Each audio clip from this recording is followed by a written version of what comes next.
What's up, man? Alright, guys, today's video is titled, I proudly signed the change.org petition to get the USS Liberty terrorist attack by the Zionists to be officially acknowledged by the US government. For those of you who don't know, in the war of 1967 between the Egyptians and the Zionist IDF forces, there was a USS sailing vessel by the name of USS Liberty that was docked in the Red Sea just to see what's going on. It was not part of the war, and the IDF, aka the world's most moral military, and they're not lying. When the IDF says we are the world's most moral military, they're not lying. And the reason behind it is that they get their morals from Satan, not from the God of Abraham. Anyways, going back to the point of the story.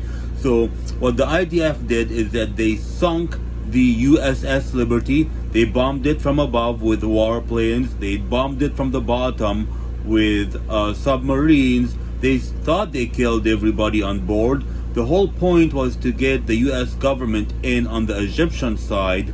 Literally, it was a false flag operation. Now, unfortunately for the Jews, people actually survived the terrorist attack on the USS Liberty, and they said, we saw with our own eyes, and we even made radio contact with them, that it was indeed IDF forces and not Egyptian forces that were trying to take us down. Now, the US government has not publicly acknowledged that.